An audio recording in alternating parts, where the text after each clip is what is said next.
গুরুত্বপূর্ণ কিছু বিষয় আপনাদের সাথে শেয়ার করতে চাই। এগুলো এখন জনগণ ভাবছে আসলে কি হচ্ছে বাংলাদেশে, কি হবে বাংলাদেশে।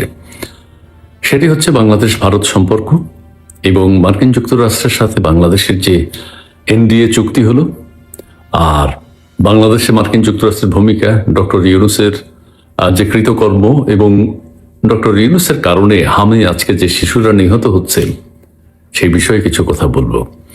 প্রথমে হচ্ছে বাংলাদেশ ভারত সম্পর্ক। বাংলাদেশ ভারত সম্পর্ক সবচেয়ে নিম্ন পর্যায়ে পৌঁছেছে ডক্টর ইউনূসের সময়, সেটি আমরা দেখেছি। বিভিন্নভাবে ভারতকে উত্তক্ত করা হয়েছে।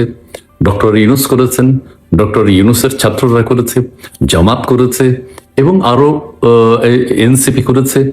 সেটি আপনারা দেখেছেন। ভারতকে তুচ্ছ তাচ্ছিল্য করা হয়েছে, যেটি আমাদের প্রয়োজন ছিল না। প্রতিবেশী একটা দেশ, আমাদের দরকারটা কি? তাদের মতো তারা থাকুক, আমাদের মতো আমরা আছি। চিকেন নিয়ে খেয়ে দিব, সেভেন সিস্টার আলাদা করে ফেলবো। সেনাবাহিনী প্রাক্তন সেনা কর্মকর্তারা যে বেয়াদবি করেছে ভারতের সাথে, যে অপমানজনক আচরণ করেছে সেনা সদস্যের কাছ থেকে, এটা দেশবাসী কখনো আশা করেনি। কিন্তু আমাদের প্রাক্তন সেনা সদস্য যারা আছে প্রত্যেকের মধ্যে ভারতের বিরুদ্ধে যে অ্যাগ্রেসিভ ভূমিকা তারা পালন করেছেন, এটি অস্বাভাবিক। একটা কথা শুনেছি যে সেনাবাহিনীতে যারা প্রবেশ করেন তারা কেউ সেনার সদস্য থাকা অবস্থায় তো কথা বলতে পারেন না। যখনই সেনা সদস্য পদ তাদের থাকে না, অবসরে যান অথবা তাদেরকে বরখাস্ত করা হয়, তখনই তাদের ভিতর আমরা ভারতের চরম বিরোধিতা এবং পাকিস্তানের পক্ষে তাদেরকে কথা বলতে শুনি। এখানে একটা মজার বিষয় হচ্ছে, আমাদের সেনাবাহিনীকে যেভাবে ট্রেনিং দেওয়া হয়, সেখানে ট্রেনিং এর মধ্যেই থাকে ভারত বিদ্বেষ। কারণ বাংলাদেশ আর কার সাথে যুদ্ধ করবে? আমাদের চতুর্দিকে তো ভারত, কাজে যুদ্ধ করতে হলে ভারতের সাথে করতে হবে। সো যত রকম বিদ্বেষ ভারতের বিরুদ্ধে করা যায়, সেটি সেনাবাহিনী সদস্যদেরকে প্রাথমিক অবস্থা থেকে শেখানো হয়। বিভিন্নভাবে তাদেরকে ভারতের বিরুদ্ধে মোটিভেট করা হয় যে যুদ্ধ করলে ভারতীয় দেখবে গুলি করে যেভাবে পারুক ভারতকে ধ্বংস করতে হবে।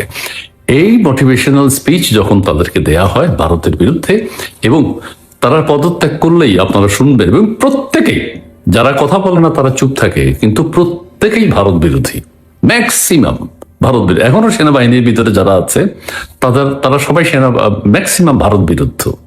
কিন্তু কিছু কিছু মানুষ আছে তারা মুক্তিযুদ্ধের পক্ষের, পাকিস্তানের বিপক্ষের। দেশটি যেহেতু স্বাধীন হয়ে গেছে, এখন এই স্বাধীনতাকে তো মেনে নিতে হবে, ঠিক আছে? এইটা হলো একটা। এখন ভারতের পশ্চিমবঙ্গে নির্বাচন হয়েছে, শুভেন্দু বিজয় অর্জন করেছে, মানে বিজেপি।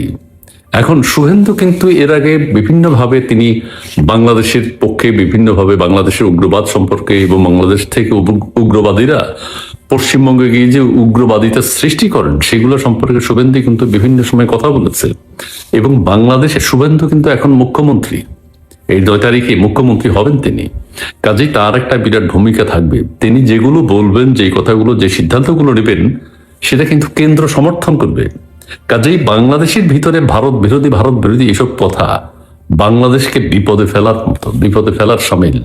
এবং যারা এনসিপি অলরেডি কথা বলা শুরু করেছে পশ্চিমবঙ্গে, যা কি ভারতীয় জনতা পার্টি মুইন করেছে, আমাদের জামাতে ইসলাম, আমাদের এনসিপি, তাদের মন খারাপ। আচ্ছা, কেন খারাপ হবে? ভারতের নির্বাচন হয়েছে, আমাদের কি? আমরা তো চিন্তা ভাবনায় পড়ার কথা না। তার মানে মমতা ব্যানার্জির সাথে জামাতে ইসলাম, এনসিপি এদের আঁতাত ছিল। এরা ভারতের ভিতরেও জঙ্গিবাদের কার্যক্রম পরিচালনা করেছে। এখন কিন্তু শুভেন্দু বিশ্বাস কিন্তু এইসব জঙ্গিবাদকে আর প্রশ্রয় দিবে না। শুভেন্দু বিশ্বাসের কাছে কিন্তু স্বরাষ্ট্র মন্ত্রণালয় থাকবে। সো শুভেন্দু এখন যিনি মুখ্যমন্ত্রী, তিনি যে হবেন, তিনি ভারতের পক্ষে যেসব সিদ্ধান্ত গ্রহণ করবেন, ভারতের কেন্দ্রীয় সরকার সেগুলো অবশ্যই মেনে নেবে। কারণ তারা দীর্ঘদিন এই পশ্চিমবঙ্গে ক্ষমতায় আসতে চেয়েছিল, কিন্তু পারেনি। এবার সেটা সম্ভব হয়েছে। কাজেই আমাদের দেশের ভিতর থেকেই অবসরপ্রাপ্ত এই সেনা কর্মকর্তারা যেসব হম্বিতম্বি করেন, এনসিপির ছেলেরা যে হম্বিতম্বি করে, ডক্টর ইউনূস যা করে গেছেন, বাংলাদেশে বিপদে ফেলে গেছেন এবং ভারতের আক্রোশের কেন্দ্রে পরিণত হয়েছে এখন বাংলাদেশ। এই যে সাবেক সেনা কর্মকর্তারা, এনসিপি ছেলেরা, মেয়েরা ভারতের বিরুদ্ধে যে বিষোদ্গার করে, এটি হচ্ছে কিন্তু প্রকারান্তরে ভারতকে উস্কানি দিয়ে বাংলাদেশের বিরুদ্ধে আক্রমণ করতে উৎসাহিত করছে তারা। এই যে কর্নেল কি আছে আপনারা জানেন, আমাদের যে আমাদের রাওয়া ক্লাবের যিনি প্রেসিডেন্ট আব্দুল হক, কর্নেল হাসিনুর, ডিএইচ কি দেলেচ খান, আর তারপরে আমাদের যে ব্যারিস্টার শাহরিয়ার, ভারত থেকে ইংল্যান্ড থেকে ডিগ্রি নিয়ে এসে ব্যারিস্টার হয়ে এগুলো কি শিখে এসে, ব্যারিস্টার ফুয়াদ, ব্যারিস্টার শাহরিয়ার, এরা যেভাবে কথা বলে এরা কিন্তু বাংলাদেশকে বিপদে ফেলে দিচ্ছে, এটা মনে রাখবেন। ভারত বিরোধিতা মানে বাংলাদেশের পক্ষে কথা বলা না, ভারত বিরোধিতা মানে বাংলাদেশকে বিপদে ফেলে দেয়া। আমাদের প্রয়োজনটা কি? আমরা স্বাধীন দেশ, আমরা আমরা আমাদের মতো থাকবো, ব্যবসা বাণিজ্য যে যার মতো করবে, বাংলাদেশের যে বিজনেস, ভারতের যে বিজনেস সেটা ভারত করবে। আমাদের এত নাক গলানোর প্রয়োজনটা কি? আমাদের এই এনসিপি, তার মানে কি আমরা মমতা ব্যানার্জির পক্ষে ছিলাম এতদিন? এনসিপি গুলো এখন ভারত নিয়ে কথা বলে কেন? ভারতীয় জনতা পার্টি ক্ষমতায় এসছে, ভারতীয় জনতা পার্টি হিন্দুত্ববাদী একটা সংগঠন, ঠিক আছে, কিন্তু তারা কি বাংলাদেশের জামাতে ইসলাম, বাংলাদেশের এনসিপি এদের মতো এত প্রতিক্রিয়াশীল? তা তো না। ভারতের ভিতরে 30-40 কোটি মুসলিম আছে, তারা কি বিপদ আছে? বাংলাদেশ থেকে যেভাবে হুঙ্কার দেওয়া হয় ভারতকে খেয়ে দিবে, শেষ করে দিবে, হিন্দুদেরকে ধ্বংস করা হবে, সেটা কি ভারত করে? কিন্তু আমি আবারও বলছি প্রিয় দর্শক, ভারত বিরোধিতা মানে বাংলাদেশের পক্ষে কথা বলা নয়।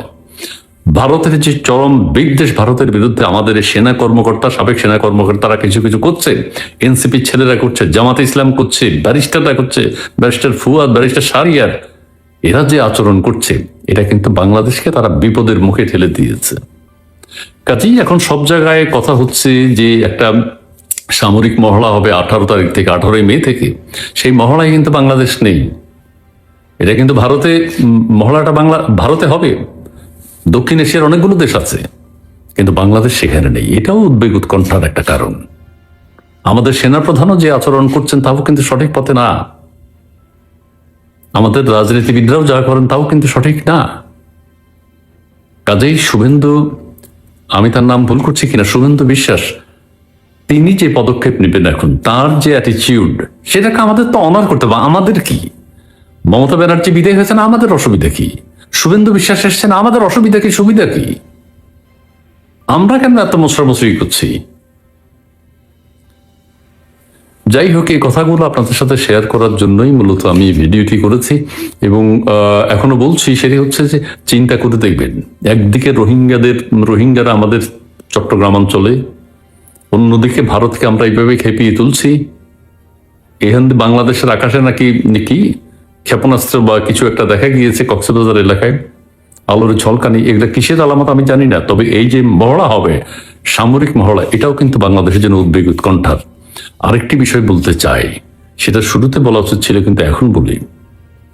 এই যে পাকিস্তানের স্বরাষ্ট্রমন্ত্রী বাংলাদেশে এসছেন, এই যে আমাদের পররাষ্ট্রমন্ত্রী চীন সফর করেছেন, এগুলো চীনকে কনভিন্স করা, পাকিস্তানকে কনভিন্স করা, পাকিস্তান তো কনভিন্স আছেই, পাকিস্তানের সাথে মিলে মিশে কাজ করা, ভারতের বিরুদ্ধে কাজ করা, এগুলো কিন্তু আলামতে বোঝা যায়। এটা কিন্তু ভারত কিন্তু এটা ফলো করছে, যে আমাদের পররাষ্ট্রমন্ত্রী চীন গেছেন বা পাকিস্তানের স্বরাষ্ট্রমন্ত্রী বাংলাদেশে এসছেন, ভারত কিন্তু উদ্বেগ উৎকণ্ঠার মধ্যে আছে। এগুলো কিন্তু তারা বিবেচনায় নিচ্ছেন, এগুলো কিন্তু তারা মার্ক করছেন। আমাদেরকে সেটা মনে রাখতে হবে, বাংলাদেশকে সেটা মনে রাখতে হবে। আমাদের দরকারটা কি? আমাদের প্রয়োজনটা কি ভারতের বিরুদ্ধে কথা বলা? ভারতীয়দের প্রয়োজনটা কি বাংলাদেশের বিরুদ্ধে কথা বলা? প্রয়োজন তো নেই। আমাদের যে এখন ভারত বলছে বাংলাদেশের 50 লক্ষ মানুষ যে ভারতের ভিতর ঢুকে আছে, এদেরকে বাংলাদেশে ফেরত পাঠাবে। পুশিন নিয়ে তো এখন বাংলাদেশ উদ্বিগ্ন। স্বরাষ্ট্রমন্ত্রী কথা বলেছেন পুশিন নিয়ে, ভারতে কিন্তু কথা বলছে পুশ ব্যাক নিয়ে, অর্থাৎ তারা বাংলাদেশে ফেরত পাঠাবে তাদেরকে। এই যদি হয়, বাংলাদেশে আরো 50 লক্ষ যদি ফেরত পাঠায়, যারা বিভিন্নভাবে ভারতে অবস্থান করছে এবং সন্দেহ করে, তারা এটা ফেরত পাঠাবেই, পাঠাতে চেষ্টা করবে। সেটা হচ্ছে কি কারণ? যে বাংলাদেশের অনেক জঙ্গিরা কিন্তু ভারতের ভিতরে, এই মমতা ব্যানার্জি সহ সেখানে আন্ডারস্ট্যান্ডিং করে জামাতে ইসলাম, এটা প্রকাশিত হবে, আমি বলে রাখি, জামাতে ইসলাম, এনসিপি, এরা কিন্তু ভারতের বিরুদ্ধে যে কথা বলে এমনি না, এদের সংগঠন ভারতের ভিতরে, পশ্চিমবঙ্গের ভিতরে আছে, উগ্রবাদী সংগঠন পশ্চিমবঙ্গের ভিতরে আছে, পশ্চিমবঙ্গ সরকার সেটা জানে। মমতা ব্যানার্জির সময় জামাতে ইসলাম এবং এনসিপি ভারতের ভিতরে ভারতকে নিয়ে কথা বলতে যে সুবিধাটা পেত, এখন কিন্তু আর সেই সুবিধা হবে না, সেই সুবিধা পাবে না, সেই সুযোগ পাবে না। এটা কিন্তু মনে রাখতে হবে। কাছেই ডক্টর ইউনূস থেকে শুরু করে বাংলাদেশকে যে বিপদে ফেলেছে ভারতের বিরোধিতা করে, সেটার কিন্তু খেসারত দিতে হবে। খেসারতের সময় হয়ে যাচ্ছে। আরেকটা বিষয় ডক্টর ইউনূস, যে এই যে হামের সৃষ্টি করেছেন, হাম, এটা নিষ্কৃতি তিনি পাবেন না। এই শিশুদের, এই অকালে শিশুদের মৃত্যু, এই বাবা মায়ের বুক খালি করা, এইটার প্রতিক্রিয়া ইউনূস ভোগ করবেন। তিনি বাংলাদেশের কোনো মঙ্গল চাননি। বাংলাদেশের মানুষকে তিনি পছন্দ করেন না, কখনোই করেন না। বাংলাদেশের মানুষকে তিনি ভিক্ষুক বানিয়ে রাখতে চান। তিনি নিজে আন্তর্জাতিক ভিক্ষুক। তিনি নিজে তার উন্নতি করেছেন এই 87 বছর বয়স পর্যন্ত, এবং যতদিন বেঁচে থাকবেন তিনি তার উন্নতিই করবেন। বাংলাদেশের মানুষের পক্ষে কখনো তিনি দাঁড়াবেন না। বাংলাদেশকে তিনি ভারতের বিরুদ্ধে খেপিয়ে, উস্কানি দিয়ে বাংলাদেশকে আরো বিপদে ফেলে দিয়েছেন। এখনো যদি এনসিপি, জামাতে ইসলাম, ব্যারিস্টার ফুয়াদ, ব্যারিস্টার শাহরিয়ার, এগুলো যদি থেমে না যায়, সেনা কর্মকর্তারা, সাবেক সেনা কর্মকর্তারা যেভাবে ভারতের বিরুদ্ধে কথা বলে, এটা যদি থেমে না যায়, বাংলাদেশের সামনে সমূহ বিপদ অপেক্ষা করছে, অশনি সংকেত অপেক্ষা করছে।